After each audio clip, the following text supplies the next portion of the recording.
Proper technical अगर आप analysis करते हैं और ट्रेडिंग स्ट्रेटजीज आप जो हम सारी बात अभी सीखने जा रहे हैं आगे क्लासेस में, कैन सिग्निफिकेंटली एक अच्छा इंपैक्ट हो सकता है आपके डिसीजन मेकिंग के ऊपर कि कहाँ से बाय करना है, कहाँ से सेल करना है।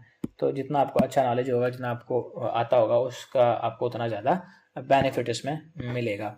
ठीक है, ये यहाँ पर इस पिक्चर में ये अप्लाई की हुई है एक ट्रेंड लाइन, ये एक ट्रेंड लाइन है, ये वाली जो है येलो कलर की आपको नजर आ रही है, और ये वाइट लाइन जो है एक मूविंग एवरेज है। अब देखिए इस मूविंग एवरेज का तो कोई समझ नहीं आ रहा, कभी ऊपर जा रही है कभी नीचे आ रही है। इसमें ना असल में मूविंग एवरेज पे काम किया जा सकता है, लेकिन इसमें स्टॉप लॉसेस बड़े बड़े होते हैं और रिस्क बड़ा, रिवार्ड बड़ा, इस तरह से, यानी आपको बहुत लंबी लंबी ट्रेडें होल्ड करनी पड़ती हैं, जो कि मेरे ख्याल से ज़्यादातर यहाँ पे बिगिनर हैं, छोटी उम्र के लोग होते हैं जिनकी साइकोलॉजी वैसे ही बड़ी नाजुक होती है। असल में एक ट्रेडर बंदा जो है ना, उसकी एज कम अज़ कम भी 30+ होनी चाहिए और वो अच्छा खासा मतलब समझदार बंदा होना चाहिए, क्योंकि इसमें इमोशंस का बहुत ज़्यादा रोल होता है। इमोशंस जो बंदा अपने कंट्रोल, जिसके $10 प्रॉफिट आ रहा है, उसके $10 देख के दिल धक धक धक धक हो रहा है, वो बंदा क्या ट्रेडिंग करेगा। तो छोटे बच्चों के लिए वैसे भी ट्रेडिंग होती नहीं, लेकिन शौक होता है सबको करने का, एक अच्छा वे ऑफ इनकम जनरेटिंग है। तो no problem, I am not telling you कि आप इसको स्टॉप कर दें, you should be doing this, but आपको थोड़ा सा रूल्स के साथ स्ट्रिक्ट रहना पड़ेगा आप ताकि अपनी साइकोलॉजी को मेंटेन रख सकें। And this is the best method from all the Wyckoff method, जिसमें आपको बहुत अच्छे रिस्क रिवार्ड के साथ ट्रेड्स मिलते हैं, तो आपकी साइकोलॉजी ज़्यादा जो है ना वो ख़राब नहीं होती इन द बिगिनिंग भी, इवन के अगर आप किसी और मेथड में जाते हैं तो। अच्छा जी, नेक्स्ट हमारे पास क्या आता है, advanced market structure and it's variations. अच्छा, मार्केट स्ट्रक्चर क्या है, इसकी वेरिएशंस क्या है, ये आपको कल पढ़ाया जाएगा, आज हम इसको नहीं पढ़ेंगे। आज जस्ट हमने मार्केट ट्रेंड्स पढ़ा है, मार्केट ट्रेंड्स, और आप लोगों का आज का जो काम है वो ये है कि आप अपने पास मार्केट ट्रेंड्स बनाएं। अच्छा, मैं आपको RSI बता देता हूँ इधर, चलो थोड़ा बहुत आपको मैं बता देता हूँ, उसके साथ साथ हम देखें RSI की ना एक दफ़ा फिर से हम एडवांस थोड़ा सा पढ़ लेंगे। और अभी इंडिकेटर्स वाले टैब में आपने जाना है, इंडिकेटर्स वाले टैब में जाके यहाँ पे आपने सर्च करना है RSI, मेरे पास ये ऑलरेडी लगा हुआ नीचे, रिलेटिव स्ट्रेंथ इंडेक्स। ठीक है, आपने ये सर्च करना है, इसको मैं अप्लाई कर देता हूँ। ठीक है, इसी तरह से आपके पास अप्लाई होगा। अब इधर इसमें जो चीज़ देखनी है ना आपने, वो ये देखनी है कि कहीं पे एक आपने रेजिस्टेंस का एरिया मार्क करना है, जैसे कि मैं आपको कहीं पे यहाँ पर दिखाता हूँ रेजिस्टेंस का एरिया। ये जैसे प्राइस यहाँ से नीचे आई हुई हैं, इसको थोड़ा सा ऐसे कर लेते हैं। अब भाईजान देखें यहाँ पे ये आपके पास एक एरिया आप ले लें कि ये है एरिया ऑफ सप्लाई, ऐसे दिस, ओके। इसका कलर हम कर लेते हैं रेड, रेजिस्टेंस है। अब RSI की डाइवर्जेंस किस तरह से देखनी होती है वो आपको समझाने लगा हूँ, गौर करें। टाइम बच गया तो मैंने सोचा इधर ही बता देता हूँ, बाकी एडवांस मजीद इसको अप्लाई करना जो है ना वो नेक्स्ट क्लासेस में देख लेंगे। कहीं पे रेजिस्टेंस है, वहां पे आप देखते हैं कि RSI को आपने नीचे चार्ट पे अप्लाई कर लिया है। अच्छा, एक और चीज, RSI क्या है, इंडिकेटर है या ऑसिलेटर है? बल्कि मैं पूछ ही रहा हूँ आपसे तो बता देता हूँ।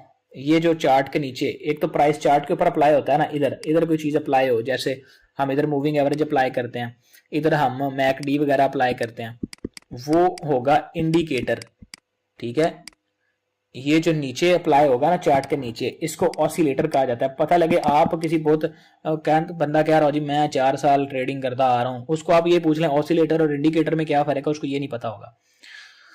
तो वैसे एक्स्ट्रा नॉलेज है इतने काम की, इसमें इसने कौन सा हमें बाय सेल में प्रॉफिट देना, लेकिन जितना अपनी फील्ड का आपको ज्यादा नॉलेज होगा वो उतना बेस्ट है। तो खैर आपको पता होना चाहिए क्योंकि you are a student of Asad Anjum, so it matters a lot. आपको इन क्लासेस के बाद इतना काबिल बनाना है कि आप अभी एक रिसेंटली आज मैं आपको, चलो क्लास तो पढ़ाई देनी है, एक बंदा बताता हूँ, उन्होंने जनाब UAE में किसी बहुत बड़ी एकेडमी में कोई ऑफ़र थी कि वो किसी कंपनी अच्छी फर्म में ना वहाँ पे जॉब करते हैं एज अ मैनेजर, तो उन्होंने मुझसे क्लासेस ली हुई थी 1 to 1।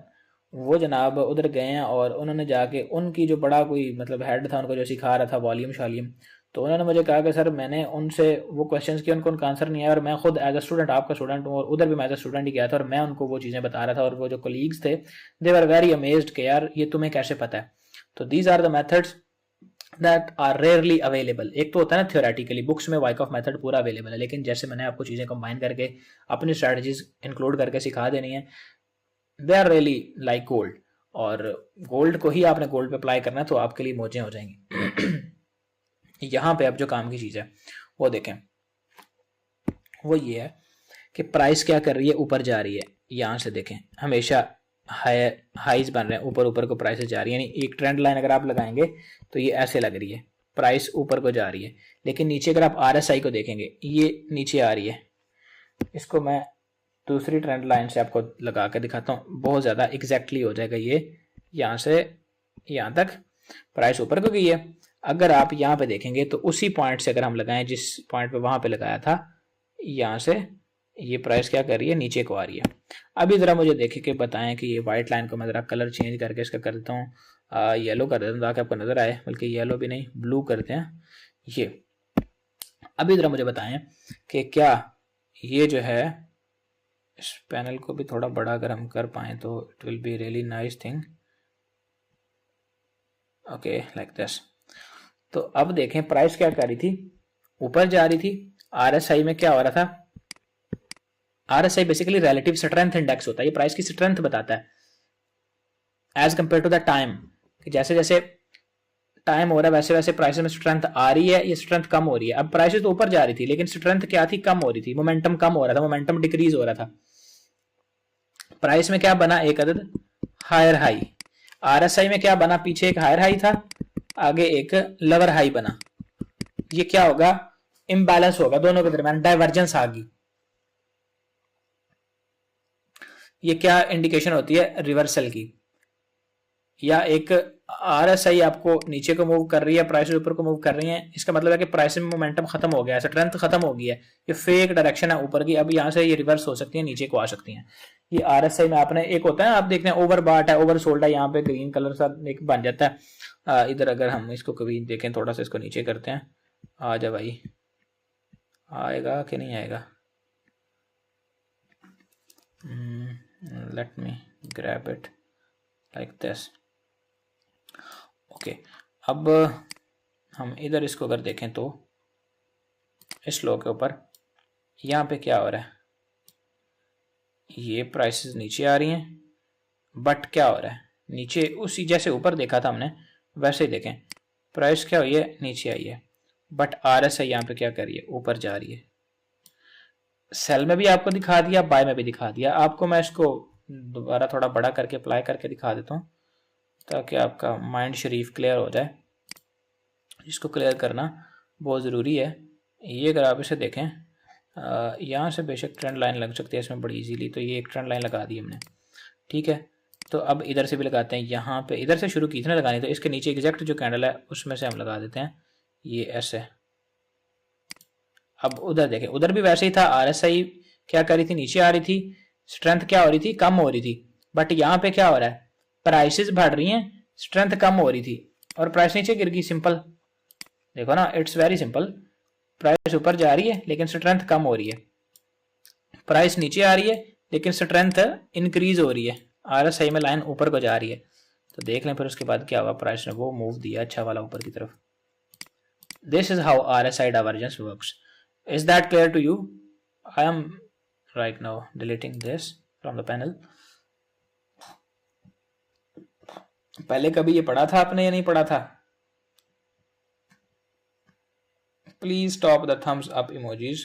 करें बेशक आप जितने मर्जी थम्स अप करें, क्लास आपकी एंड अभी होगी है, समझें। और अभी हम कल से जो है ना मार्केट स्ट्रक्चर स्टार्ट करेंगे। आज वाली रिकॉर्डिंग को हम ख़त्म करते हैं।